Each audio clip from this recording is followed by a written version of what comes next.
Good morning. How you doing? I'm great. I love this topic because and most people know who follow me that I am also a body language trainer. And um, why did I do that? Why did I become a body language trainer? For many reasons, both in my personal life and in my business life. But in my business life, I thought, what greatest compliment to the sales skills that I teach? The verbal, Yeah. how to close a sale, how to get someone moved along the emotional journey of spending money for things they actually want, but they still, push back on. And it came very clear that the nonverbal cues that we give to people, our nonverbal brand, our body language matters tremendously when it comes to your profile pictures, your videos, that if you're doing videos anywhere, and mostly for me, what I want to make sure everyone understands is when you're presenting your contract to the client or when you're presenting a proposal or when you first meet them. It's these subtleties that actually make a huge difference. So listen, you've been hanging around me for a long time, so you know I love to teach this. Is there one tip you remember me giving that made a difference for you?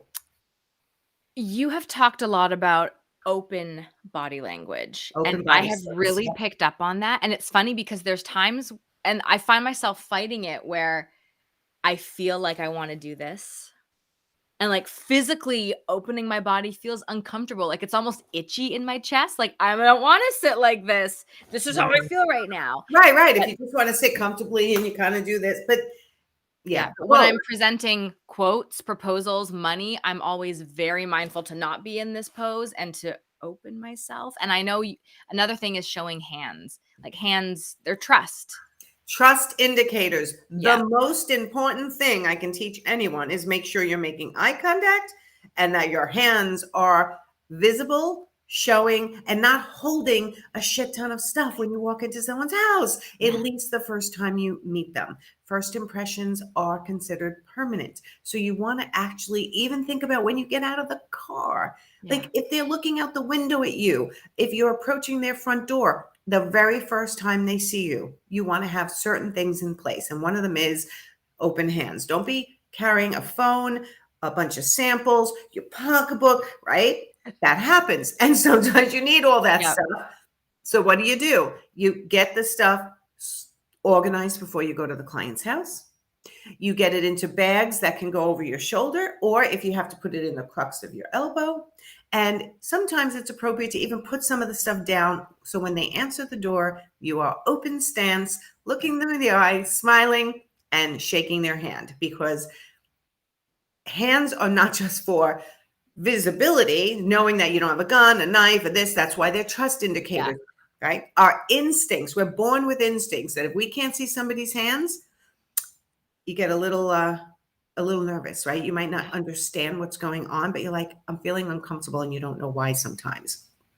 And that is why. There's also little things that I teach in my body language course about watching them with the contract, how they move it around the table, I love this. okay, how they sit in their chair, how they are either forward, backwards, are they turning away from you, are they turning towards you?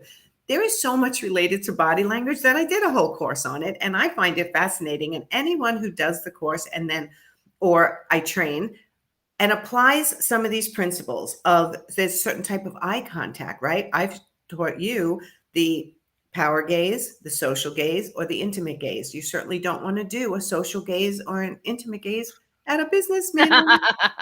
Okay, That's when things get weird. yeah, that would be weird. But the difference between the social gaze and the power gaze is so subtle that if you're constantly in social gaze mode, you may not be being taken seriously or the leader or managing the project. So that is, so in that course, we go over eye contact, we go over body stance, we go over hands and how to use them, the power of touch. Like Mhm. you may know because you've heard me talk a ton, but did you know that if a waiter or a waitress actually finds an opportunity to touch your shoulder or something like, how was your meal today, ma'am? You will give them a bigger tip. I have heard that, and I think that's so interesting because there's this connection, there's an intimacy, and of course, as long as it's an appropriate touch, but you're right, like shoulder, arm, Yes. there's something that immediately you feel a warmth and connection with someone when you have that physical contact. Right. And it releases chemicals in your body, oxytocin, anytime you shake somebody's hand, fist bump, elbow. Like you really do want to make sure you try to reach out and touch someone in an appropriate way. If it's appropriate, like in that situation. Yeah. It's not always appropriate. The other thing is, if you want to see if someone's happy talking to you and you happen to be standing up, look at their feet. Look at their feet. If one foot is facing the door or the bathroom or the bar or they might be trying to back out of the conversation, right? So there's two sides to body language. One is you're encoding on them what you want them to perceive of you. So you have to watch your eye contact, your hands, your body language. Your tone of voice is also part of body language, right? Cadence.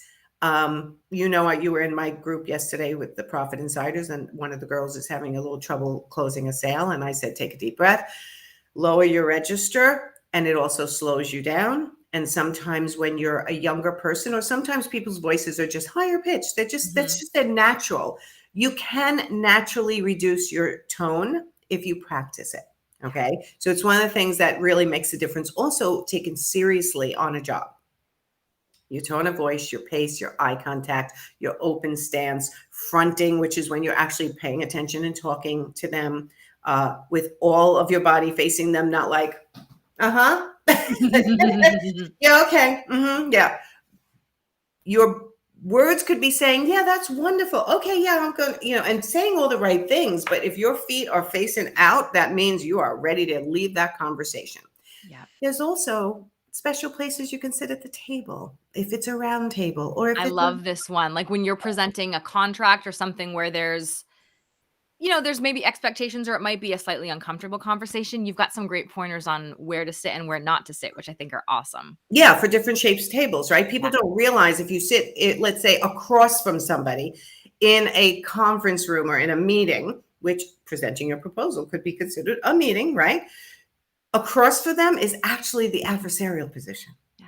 It's normally the person you are going to indicate you don't like something that they're saying, you're ready to argue with them.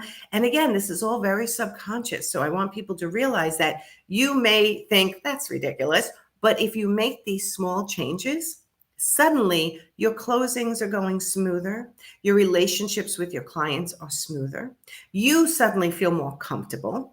And there's so much to body language, right? That it's nuances that you have to practice, right? You've gone on an airplane, you see the way men sit. I can't even do it, right? I don't even they're man spreading, taking up all the space. Right, man spreading. They open their legs wide, their arms are out. And this is when we get on a plane, women, I don't know why we were taught this or how, we're like this. We just try to make it into our little spot and don't encroach on anyone else. Who's got the upper hand in that situation? Or who's got more space? Right? Here's another thing we do. We go up to desks and with our stuff and we put it in one stack in the center with our pen on top, and we move everything close in our computer, and we're trying to take up as little space as possible. Well, when you're the leader of the pack and you're trying to exude leadership and efficiency, you'd be surprised that when you come to a table and you put your paper over here and your pen over here and your computer right in the middle, and now you're taking up more space. That spatial property actually shows that you are confident. That you're the authority. You're the authority. You're the leader. You're the manager. You're the person they've called to do a job. Yeah. So you want to not make yourself small. Make yourself normal. You don't want to be big either, right? Then I talk a lot in the course also about how you can make the cognitive understanding of what you're saying easier on the person you're talking to. Mm-hmm. Okay. So if you're saying, listen, Mrs. Smith, I've got 5 examples for you. The first one is this, the second one is this, the third one is this, the fourth one, right? You do like that. But if you're saying the number one is this, number 2 is this, and number 3 is right. So you're actually helping their brain categorize things and helping them remember more than just talking to them. So using your hands for listing, for imagine if I said, you know, I want you to make your body language really big. That Does that made make me any sense? swirl just watching you do that. I was like, this just and it's stuff that it's so subconscious. You Very. don't realize necessarily on the surface exactly what's going on, but there's something in you that you'll be like, something's Right. off here. Right. Like if I said, you know, we can go with the big one or we can go with the small one. I Right just think you're an away, idiot right if away you they're can't gonna get be like, that right. wait, I'm all confused. But what if you don't say, you don't do anything? You just say, we can go with the big one or we can go with the small one. But imagine if I say we can go with the big one or we can go with the small one. And here's the differences. Again, you're helping them understand your points Yeah. and reducing the cognitive load that they have to really like focus and pay attention. You're making it easier for them, which is going to make the comprehension and communication much easier, right? Clear, concise, simple, using your body language to support what you're doing. Mhm. And then, so that's encoding your body language on someone else to get the result you want.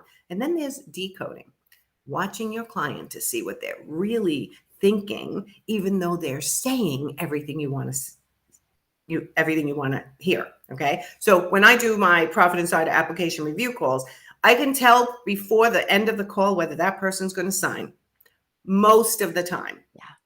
Right? Because I'm doing it via Zoom. So I can see whether they're understanding what I'm saying because I'm watching their body language. I'm not just listening to their words, I'm watching their body language. And often I can pick up on, and you see me do it in the group, even though there's people in the group. I see somebody, I'm like, do you have a question? Is everything okay? Because they might have a micro expression for a second that shows their confusion. And I can pick up on that because I've trained myself to pick up on that. I noticed you pick up too when someone, like, almost physically bites their lip or holds back, and you're like, "Was there something that you wanted to say?" And you're very great about guiding it out gently, but you notice these things, like, it's fascinating to pay attention to, and I'm start paying attention to it. I'm like, "Oh, there's something on their mind today. Something's going on." Yes, and that is one of the tricks that you might see somebody Mhm. that does subconsciously. They don't even know they're doing it. Okay, that's the beauty of being trained to decode someone else's body language is they don't even know they're doing it. You can start getting their tells, which is when they're lying and things like that, if you get really attuned to it. Now that's very advanced, and quite honestly, I'm not that good at that either. It's really advanced, and I have to do a lot of hours of training for that. Some people do it naturally, other people have to learn how to do it, but this is all something you can learn. Imagine going into a client and being able to, it's like a superpower, Lesley. You can tell what people are thinking before they even say it. Okay. But it's very important not to do generalizations because there's always exceptions to every rule, right? So one of the rules people talk about is like if they touch their nose, they're lying, right? That's one that's out on the internet. You know, oh, the president touched his nose, he was lying. The president might have a runny nose, he might have a cold, he might have allergies at that moment. It's not definitive. So Yeah. when it comes to lie detection, it's a little harder. You have to baseline somebody, understand when they're not lying, what their body language is doing, and then when they're lying, what. So that's more advanced. But there are some simple things you can quickly pick up on a client. And, you know, lack of eye contact. Yes, maybe touching their nose a little bit more than usual. You can start to look, closed body language, turning away from you, sort of disinterest. But if you are so focused on getting your message across, you're not noticing anything. And that's the problem. Most Yeah. people present, right? When you're presenting, you're like nervous.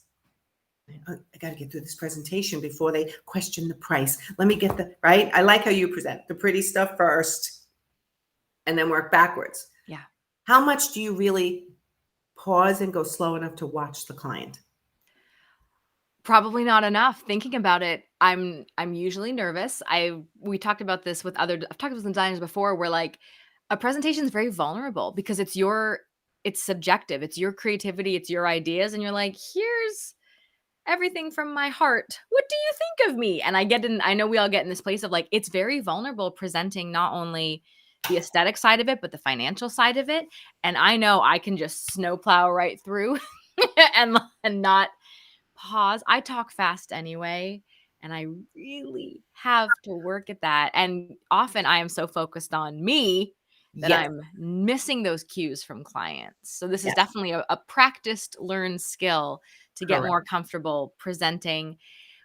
You talk a lot with our Profit Insiders about not talking, about just taking a pause, say the thing and shut up and wait. And that is so hard to do. It's brutal. I don't even do it It's well all the brutal. time, but it's a practice. Yeah. We tend to ramble and keep talking. And there's a lot of power and confidence in, here's the proposal, the total is X. How does that sound?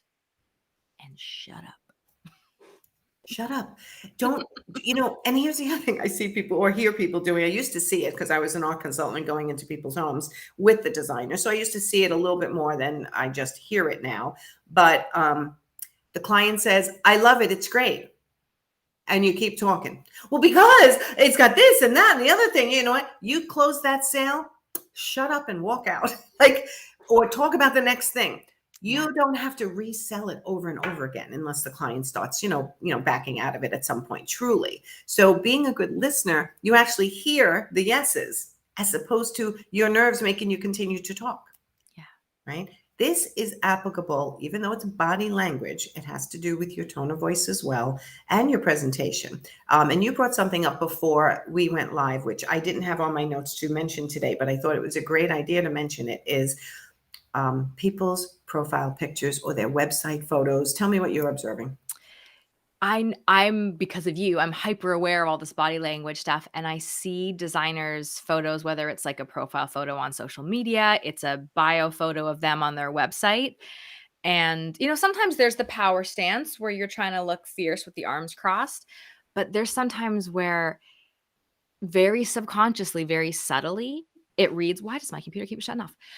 It just reads very closed. It reads Mhm. very, you can see like awkward hands in photos where like they look confident in their face, but then they've got this like weird hand thing going on. Yeah.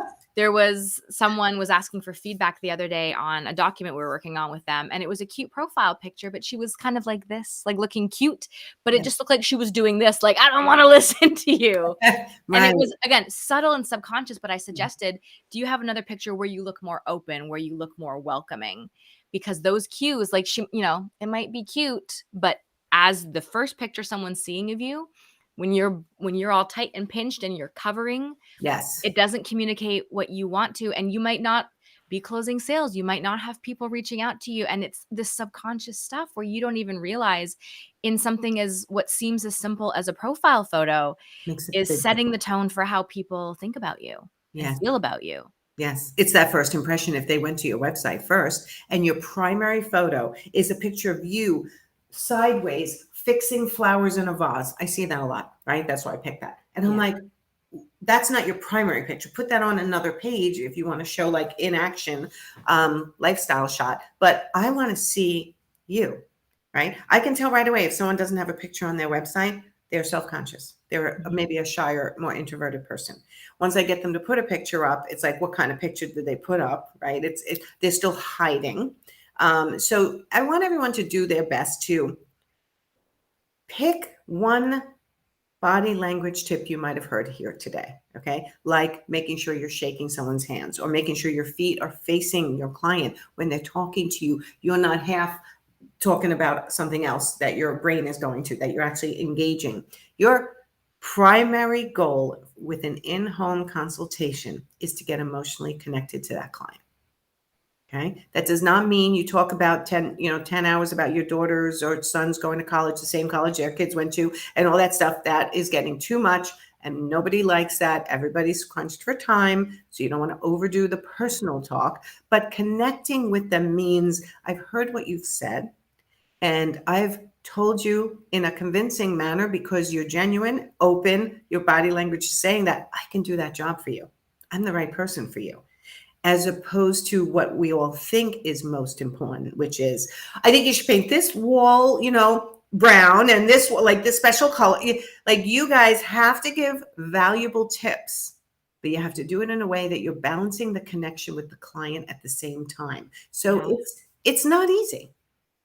No. It isn't. It's a lot to be processing and thinking about, and you mentioned this word a couple times, was practice. This is something that takes practice, that you need to practice. It's not going to feel natural for a while. You're going Correct. to be hyper aware of your hands and your fingers. You're like, "What's the normal people do? What do we do with our hands in a meeting?" And it gets easier, just like with anything, but it does take practice to do It this, and does. it will take feeling uncomfortable while you are learning to point your feet the direction that shows intention to stay connected, and Yes. You're it's a lot to think shifting. about. You're shifting slowly over time, these little things. Yeah. And the reason why I know this works is because one, I put it into practice in my own life and it works. When I can do it well, which again, it's always a practice. We all slide back and have to remind ourselves what to do. But when I had one client years ago, it was probably 3 years ago, she just couldn't close a sale. Yet the client kept calling her back, this one particular sale. They're like, can we go over it again? So finally she called me and I was like, let's try one thing. And I taught her the power gaze versus a social gaze. She's looking at me like, and hands. I think I told, and making sure her hands are above the table, Yes. visible. Okay. So you're not, like our parents taught us to sit, with your hands in your lap, but no, put your hands on the table, right? And have a conversation with your hands showing. She shifted just visible hands, which might have been already part of her presentation because obviously you're moving things around. Yeah. But then she shifted her power gaze versus her social gaze. She closed it. She closed it the Whoa. very next time after one body language session with me, which is basically just a regular consult. And then she bought the body language course because it was so many. There's really like, I want everyone, if you go and get the body language course or any tips you've heard from me today, practice one thing at a time. Mhm. Right? That's great advice. Just focus on one thing you can improve. Maybe it's hands. I think that's one of the big ones you can start with. Eye contact, the type of eye contact, Mhm. and how you use your hands during a introduction and during a meeting are two really good ones to make first and second. Take 2 weeks to work on one skill. Take another 2 weeks to work on another skill. Take the 6 months to a year to just improve your entire presentation for yourself and your personal life and your business. It does make a big difference. So Yeah. we put a link to the body language course. If anyone's interested to take a look at what you can achieve with that course, please click the link. But pay attention this week. I task everyone to use your hands a little bit more this week, right? Do your listing. This is, small, big, first, second, third, right? There's body language, hand trainings on the internet even, right? You can Mhm. look up body language and look up something to do with hands, but the course has everything you need to be an interior designer and not be the body language for your entire life. We are specific to sales, marketing, and communication in this body language course. So everyone go check it out, click the link. And if you have any questions specific to body language, put it under this presentation, this live, because I can feed this into more topics as we go forward. Okay. All right, everyone. Go have a great day, and we will see you next week. Bye, everyone. Thanks, Leslie. Bye. Bye.